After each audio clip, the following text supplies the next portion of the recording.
Sa gitna ng paghahanap ni Senator Rodante Marcoleta ng mapang nagpapakita na may West Philippine Sea, naglabas ng mapa ang ahensya ng gobyerno na nakatokang gumagawa ng mga yan. Para po sa konteksto ng ating reaction video, pakinggan at panoorin po natin to. Pero bago po lahat, kung hindi ka pa po nakasubscribe dito po sa ating channel, mag-subscribe ka na para updated ka kapag naglalabas tayo ng gantong reaction video. Simulan na po natin to. Let's do this.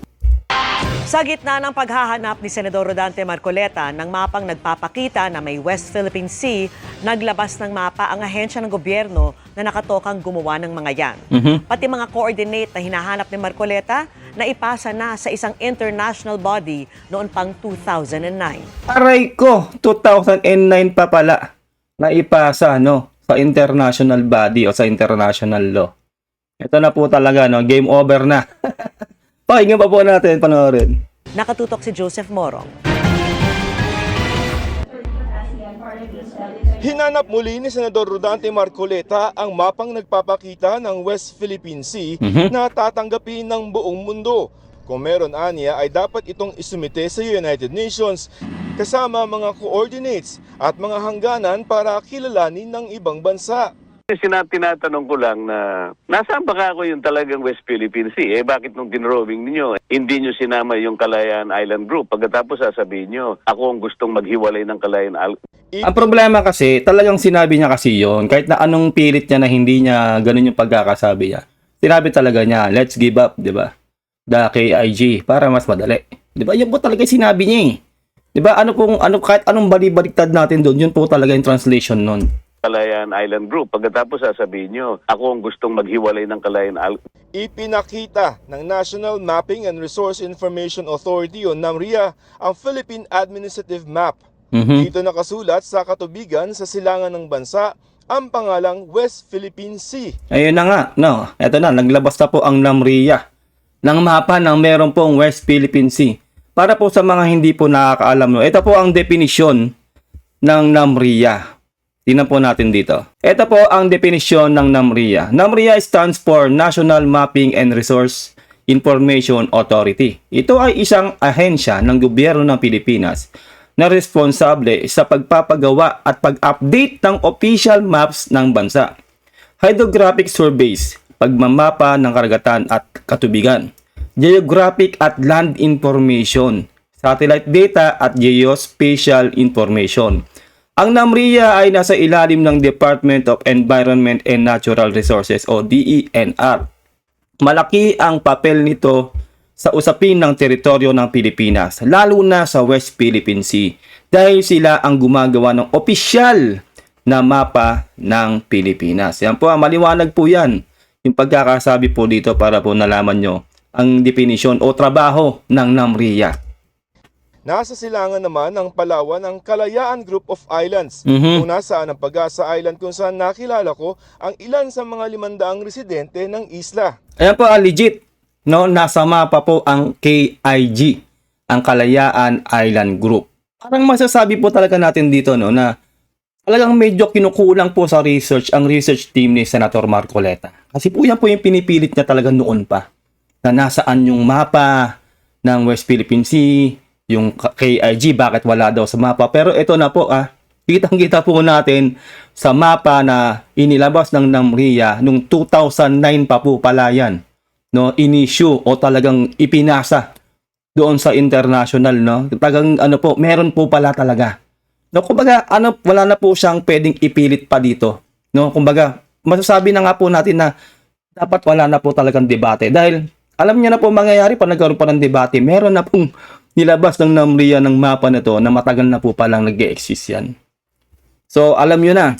Sabi ng NAMRIA, taong 2012 pa, formal na ginagamit ng Pilipinas ang pangalang West Philippine Sea sa lahat ng publikasyon ng gobyerno. Ang tagal na po pala, since 2012. 2009 ipinasa, tapos since 2012, doon na po ginagamit ng Pilipinas. Philippines has formally used the name West Philippine Sea in government publications. NAMRIA places the label consistently across its official maps and charts. So, napakaliwanag po niya na talaga po noong 2012 pa po ay meron na po West Philippine Sea na ginagamit ang ating bansa dahil po sa nilabas po na yan ng NAMRIA. Nakalagay din ito sa lahat ng mga opisyal na mapa at charts ng gobyerno. Kabilang dyan ang mga nautical charts na ginagamit sa pagpapalaot na ayon sa NAMRIA ay nakasumite sa mga international technical bodies tulad ng International Hydrographic Organization. Ayan po, no, IHO, nasa IHO rin pala. NAMRIA's nautical charts are also submitted to the relevant international technical bodies, including the International Hydrographic Organization. Pero yung noon ko pa po sinasabi sa inyo nga, kahit po meron po talaga tayong ipinasang mapa o coordinates niya sa IHO, hindi po yan basihan para sabihin natin na atin po ang ating teritoryo. Wala pong bearing yon. Kumbaga, ang basihan po talaga ay ang UNCLOS. No? Pero meron po pala rin tayo na ipinasa dyan sa IHO. So legit, lahat po ng mga kailangang requirements na which is actually itong IHO, hindi naman po talaga kasama yan. No? Kumbaga, masasabi natin na, ay na lang, dagdag na lang. No? Dagdag na lang yan. Meron tayo. 'Di ba ganyan po katindi? No, kaya nga po pinipilit at talaga pong sinasabi ng ating mga maritime law experts dito kay Senator Marcoleta na yung kanyang sentimiento, no, ni Senator Marcoleta ay nagpapagulo lang. No, dahil kapag po talaga pagdedebatehan pa ang ating mga teritoryo, ibig sabihin lang po nun, tayo po ay hindi sigurado kung atin po yung teritoryo na yon. So, magkakaroon po ng idea o magkakaroon ng pag-iisip ang China na hindi sila sigurado, 'di ba, na kanila yung teritoryo na 'yan. So pwede natin kunin 'yan kasi nagdedebate sila 'Di ba? Yun po yung lagi ko sinasabi, natutuwa po yung China sa ginagawa ni Senator Marcoleta. Dahil po sa kanya gumugulo. Pero ito po napakalinaw na meron po pala talagang West Philippine Sea sa mapa natin at yung KIG meron din po. At lahat po ng coordinates nakalapag po dyan sa mapa na yan. Kaya masasabi po natin dito na sana naman ay medyo maghinay-hinay na po si Senator Marcoleta dahil ito na po yung mga proof. Hindi niya na pwede itong i-counter pa dahil NAMRIA na po ang naglabas dito. Lahat na po ng gusto niyang mangyari ay nandito na. Real talk po yan. O IHO. Katunayan, 2009 pa yan na isimite sa IHO ayon kay Senator Francis Tolentino, pangunahing may akda ng Philippine Maritime Zones Law at Philippine Archipelagic Sea Lanes Law. Laman-an niya ng mga coordinates at hindi kailangan may nakarehistrong West Philippine Sea. 'Di ba?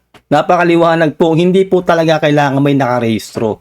Kasi nga po yung IHO po ay hindi po yan nare-recognize. No, na patunay na atin ang West Philippine Sea o yung ating mga EEZ na yan. Hindi po yan ang batayan. Kahit po meron po tayo yan, hindi po yan hahanapin para patunayan natin na atin ang ating teritoryo. Yung UNCLOS po ang patunay, no? Sila po. At yung ating Arbitral Award noong 2016. Yun po ang patunay. 'Di ba? Hindi po hahanapin sa requirements ang IHO. Pero meron din po tayo, isipin nyo meron din pala tayong mapa na ipinasa na dyan sa IHO kahit na hindi po talaga yung requirements. There is no such thing as the registry of seas. Walang listahan, walang talaan ng dagat. IHO has never been mentioned by UNCLOS. 'Di ba? Malinaw po yung pagkakasabi ko sa inyo, 'di ba? IHO never mentioned by UNCLOS. Hindi po kasi talaga kailangan ng IHO. Yun po yung ipinipilit kasi ni Senator Marcoleta na magkaroon po tayo ng nakarehistrong mapa dyan sa IHO. Na which is wala po di ba po yung nakarang reaction video natin kung napanood nyo yun, pinakita ko po sa inyo yung definition ng IHO at yung mga saklaw noon na hindi po talaga kailangan ng IHO para mapatunayan po natin na atin ang teritoryo natin. Hindi po yun. UNCLOS ang batayan, no? UNCLOS. Tandaan nyo po, UNCLOS ang batayan at ang ating Arbitral Award in 2016. Yun po ang batayan, hindi po itong IHO. Wala pong bearing yan. Wala. IHO is just a technical support Yes. organization. Ang nire-register natin ay yung coordinates or Yun. charts. Nagawa na natin yon noong 2009. Kaya, sorry, nalito ka rin. Malilito talaga tayo kung ulit-ulitin yan. Sabi pa nga ni retired Supreme Court Associate Justice Antonio Carpio, hindi nakadepende sa isang mapa ang karapatan sa West Philippine Sea. Yes. It has to be corrected. We have to clarify that. Mapa is just an administrative requirement. Hindi yan essential to our right, to our sovereign right. Di ba? Napakaliwanag po niya na at saka ito po yung sa akin, Ilang beses na pong pinaliwanagan ng maritime experts, no? Si Jay Batumbakal, yang si Carpio, at ito na rin po si yung nag-akda, no? Si Senator Tolentino. 'Di ba? Na sinasabi nila na walang bearing yung mapa. Pero ito tayo, atin talaga yan. So ngayon, yung tinipilit yung Senator Marcoleta na kailangan daw may mapa na merong nakarehistro daw, meron daw coordinates. Ito na po, meron po pala talaga tayo. 'Di ba? Wala na po talagang pwedeng i-argumento rito si Senator Marcoleta. Kapag nakipagdebate pa rin po siya, talaga pong nagpapagulo na po siya para po malito ang taong bayan, no? Pero ngayon po nakikita natin kasi merong mga proof, no? Ilang experts na po, maritime law experts ang nagsasabi kay Senator Marcoleta. Ito yan, ayaw niyang makinig. Inilalaban niya na ganun yung gusto niyang mangyari. Pero ngayon, ito, lumabas. 2012 pa pala ginagamit yung mapa na yan na merong West Philippine Sea at merong KIG o yung Kalayaan Island Group, yung Pag-asa Island. At lahat ng coordinates nakalapag doon. Ganun po katindi. At talaga pong tapos na po ang argumento, meron po talaga tayong mapa. At meron tayong legit, no, na pagmamay-ari diyan sa KIG na sinasabi nga ng Senator Marcoleta na hindi naman daw niya gustong ipamigay.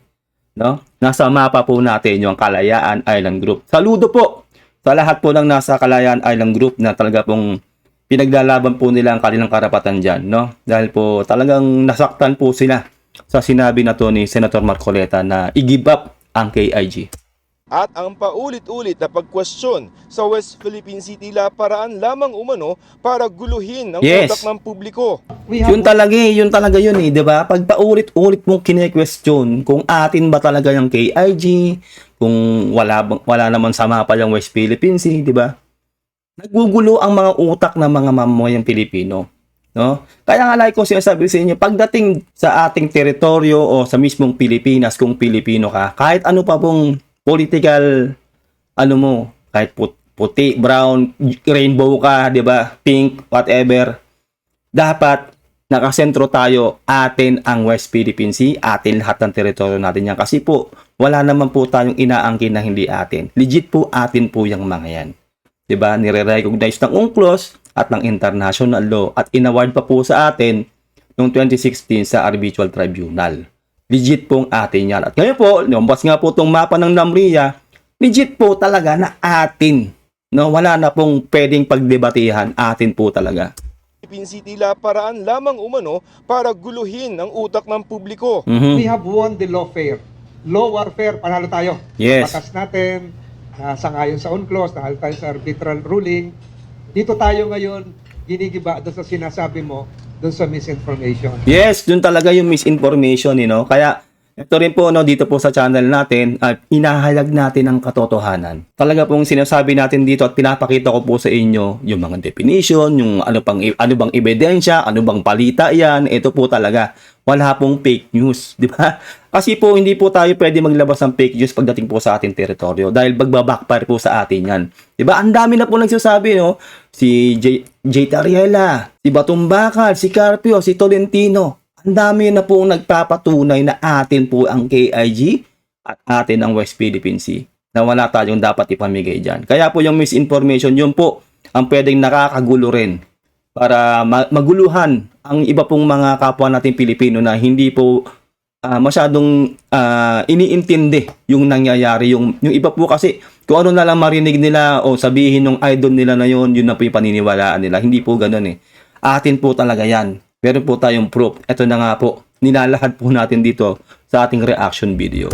The Chinese government is intensifying their counteraction to counter our information campaign, amplifying our legal victory Yes. in 2016. At dahil atin ang Pag-asa Island, tuloy ang plano sa pagpapaunlad nito. Tama. Ang Pangulo naman pinatututukan sa Department of Public Works and Highways o DPWH ang mga proyektong pang-infrastruktura sa Kalayaan. Nakausap ko mismo si Sec Vince at inutusan po talaga sila ng Pangulo. Sila po ay magmumungkahi na gumawa doon ng port at ng airway. Para sa GMA Malaking kudos po sa ating Pangulong Bongbong Marcos. Talagang marami pala siyang plano sa KIG. Sa Kalayaan Island Group na gustong i-give up ng isang senador. Di ba? Isipin nyo yun, di ba? Atin po yan eh, di ba? Tapos ngayon ang ating Pangulong Bongbong Marcos, marami pong plano sa KIG. Malaking kudos po sa ating Pangulong Bongbong Marcos. At dito po, sa ating mga magigiting na maritime law experts. At syempre, dito po kay Commodore Tariela sa pakikipaglaban, no? Sa ating soberanya, sa ating EEC, at sa ating mga teritoryo dyan, sa buong teritoryo natin dyan. No, na legit po ngayon na meron pong mapa tayo sa NAMRIA. Tapos na po ang argumento dahil talaga pong wala na po talagang masasabi dito si Senator Marcoleta dahil inilabas na po ang gusto niyang mangyari na meron po pala tayo noon. Kailangan na lang po siguro nilang gawin, no? Lalo po sa gobyerno natin ay magkaisa po sila. No? Magkaisa sila na ilaban ang ating karapatan sa ating EEC at ating mga teritoryo. Mas masaya po yun at mas maganda sa pakiramdam yun bilang Pilipino. Diba po? Kailangan po kasi pag atin po talaga iisa lang po dapat ang desisyon at ipaglaban po. Lalo't sumumpa po sila sa kanilang tungkulin na yan na talaga po ang dapat paglilingkuran nila ang kanilang inang bayan lang at ipagtatanggol lang nila ang kanilang bansa. Dahil sila ay mga government official na hinalal sa Pilipinas at hindi sa China. Salamat po no kung nakaabot ka hanggang dito. Sana naliwanagan kayo sa ating reaction video. At natutuwa po talaga ako dahil ito na po no, naglabas po ang NAMRIA ng legit na mapa na matagal na po pala na ginagamit ng Pilipinas mula pa 2012 na meron po talagang West Philippine Sea at kasama sa mapa natin at atin din talaga legit ang Kalayaan Island Group. Maraming salamat, huwag mo kalimutan mag-subscribe. Ingat kayo lahat till next time. God bless and peace out. Bye.